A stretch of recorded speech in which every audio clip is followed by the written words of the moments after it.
I was mildly worried actually about this chapter at one point because I looked at the tech spoilers. I didn't look at everything that came out, like the normal preview stuff. When spoilers start rolling out, a couple panels, and then I read some of the tech spoilers that said they were going to leave the Aoi Cosmos, but it looks more like they're contemplating it, which I think is a much better idea, because it would have been really upsetting if they just set up all this stuff and then they left. Granted, if they left and then came back, or there was some reason why they didn't leave permanently, it would be much more tolerable for me.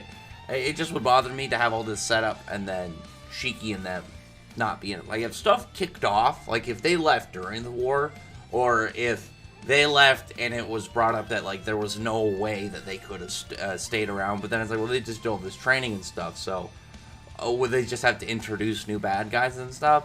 I don't know.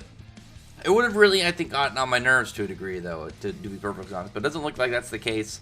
And now things are starting to really kick up. We get the whole training setup. Xiao Mei said, "Yeah, we're just gonna skip over that." And now we're seeing the cast find another relic. And my guess is really with the relics is we'll have a couple of them just be bigger adventures to obtain. Because I know Mishima said that he has plans after Mother, and Mother, the big thing with her is gonna be the reveal on what exactly Mother is and what Mother connects to and stuff. So that's by itself, a goalpost, obviously getting there, and I'm perfectly fine with that because I think the stuff with Ziggy is way more interesting than finding Mother. Finding Mother and figuring out lore behind her and stuff that she connects to, it's definitely going to be important, for sure. But Ziggy and Shiki's stuff going around, I really like it because I've mentioned it has a kind of Darth Vader and Luke Skywalker type thing, and especially after what the Disney trilogy, how badly they defiled my love for Star Wars. It's happy to see that core space adventure action drama coming back with Eden Zero, and I'm very, very happy about that. So Ziggy's return and how he's been set up essentially being the bigger villain is something that I've been on board with since day one. And it was hinted at by Mishima from when he did Heroes, and he had the cover with Lucia, Zareth, and Ziggy, because Lucia was the final villain in Rave Master, where Zareth was the most important villain in Fairy Tail. Now Ziggy is probably going to be a combination of both the most important villain and the final villain, I would assume. But they're on this planet Mudroll, and we see a funny clip of Rebecca, and she's saying how it doesn't rain here. It actually just kind of has this weird mud drop, this just big downfall of mud. And Couchpo's watching the videos, and it's funny because Couchpo's been shown to be more silly. She's had the whole food thing, she's a big gal, so she's been more portrayed on that kind of comedic bit. But she's looking at the recording that Rebecca did, and she's given notes and pointers, and I'm regardless of her being silly at times, obviously she's had even interactions with Moscow, and Moscow is very clearly the comedic relief character of the Eden Zero cast. So it was cool to see her in an actual serious situation, and it didn't have to be a very serious they're in a big battle or something, life or death scenario, but it's she's looking at it from the standpoint of a professional beekeeper, a very successful professional beekeeper. And I thought that was just really cool. It gave a little bit more for her character too, because for the most part, I didn't expect her character to stick around at all. I didn't even think we were gonna really see her again. And then we saw her in Forestra, and now she's hanging out in the Eden Zero. Maybe she'll stay and she'll kind of hang out with them. I don't know. Who knows how long she's gonna be part of them? But either way, if she's gonna be around for a while, I like that we got some more to her character rather than just being funny. She's been silly, but obviously I want to have characters that are more than just the one tricks. Bosco is fine because for the most part he is again full on comedic relief.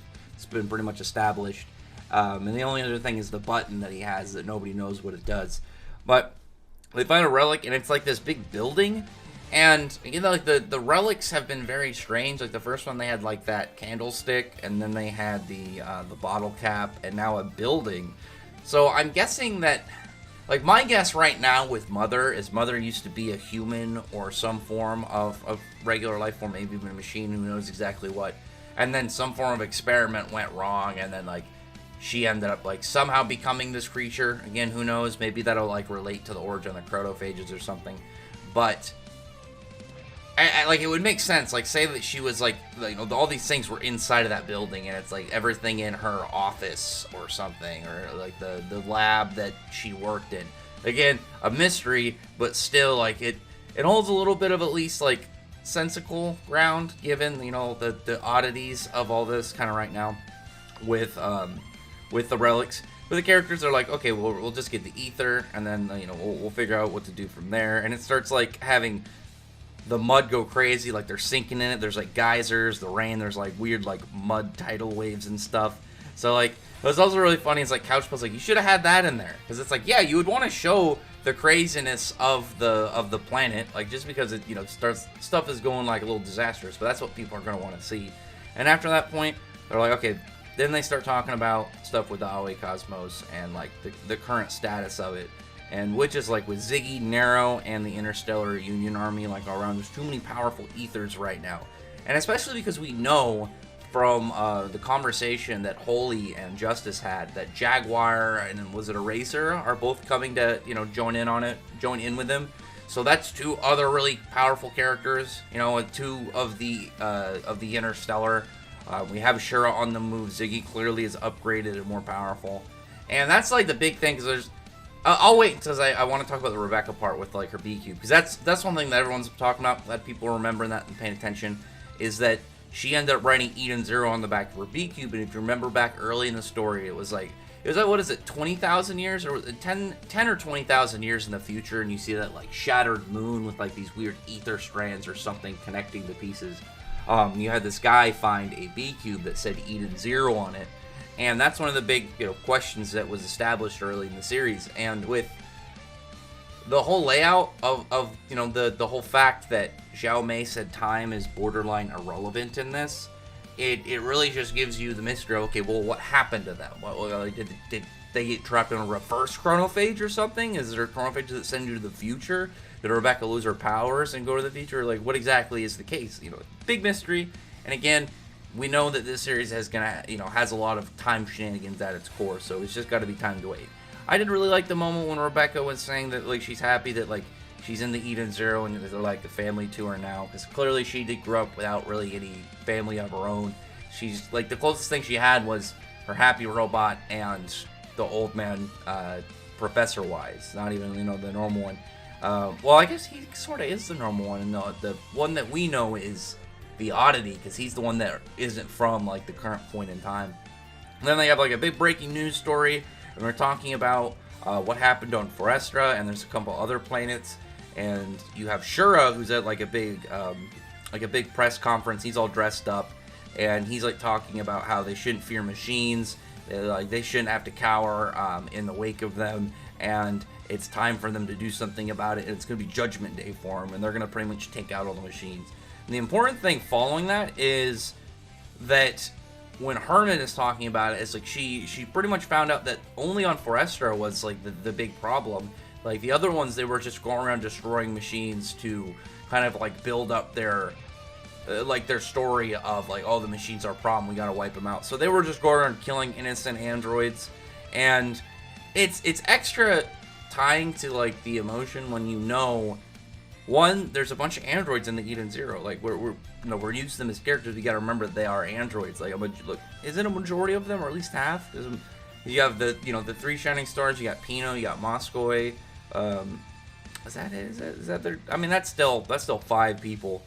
And then obviously Shiki is counting Nadia as Xenoliths. So you tag those guys on there as well. You know, you're getting a good portion of the cast and then additional characters and whatnot. But on top of that, we know that Shiki sees like the androids and stuff just the same as any normal human. Any alien species are all just people to him.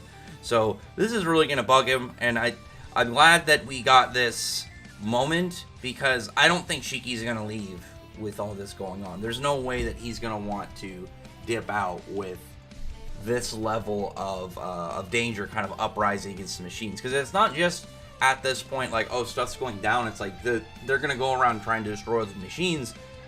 Somebody's got to stop them. Somebody's got to step in and do something. And It looks like Ziggy's gonna be part of it, but I think it'll be really cool if Shiki goes there and like interrupts the fight, and you have like Ziggy versus Shura. Because you have the moment at the end when Ziggy seems to have like planned this. He wanted Shura to end up trying to take out all the machines, and he's like saying how he's gonna end up going to the the last resort, allowed only to the rulers of the temple, the all link system, and he's been waiting for that. So this has all been schemed by him. He's looking way more menacing with this new design, man. Very much so. The face, like such a quick shift of like a much more, not like a cartoony skeleton, but it felt way friendlier, like way more normal. And it had like its ominous moments, but this one just looks spooky. I think it's just the sharper kind of like eyes, and obviously the more aggressive looking toothed maw and whatnot. And Shura seems to also be playing that. He says, oh, you're taking the bait and whatnot. He wants Ziggy to show up, and Ziggy's been planning this to happen. So really, this is going to come down between the two of them, of who's going to be the one really in control of their schemes and whatnot on the other person. But I gotta be perfectly honest, I do not think that Shura can handle Ziggy. I really don't. If this was pre-upgrade Ziggy, I could see like, okay, well that's one thing. Like Ziggy we know like wasn't too confident in like fighting Elsie without taking damage. Like we don't know entirely if he means like, oh, I could beat her, but like I'd be horribly like damaged in the process, or I'd get my plans pulled back because I need more time to recover. But he just upgraded in a much more menacing villain-like setup. And I'm guessing he's going to be, way more powerful right now than he was when he went around Grand Bell. So he's a big danger. And he's got his Dark Stars. Who knows what else he has? Like, it's very easy for him to have more enemies. That's one of the big things. Like, when it came to someone like Lucia obviously was like recruiting people on his side. Zeref had like that too, but also he could create people, like if he really wanted to. Like, he had a couple demons in Spriggan, but he had the full capability at any point to just make people out of, raw energy, out of ether nano. But with Ziggy, it should be way easier. Because, like, all they're doing is making them with, parts and robotics. Like, we don't know if there's anything more complicated, given that the androids are way more advanced, obviously, than, like, what you would probably see androids in a lot of stuff. But also, they have powers and whatnot, so we'll see. I guess Zeref is like a different case because he was like a super wizard. He was this prodigy of magic.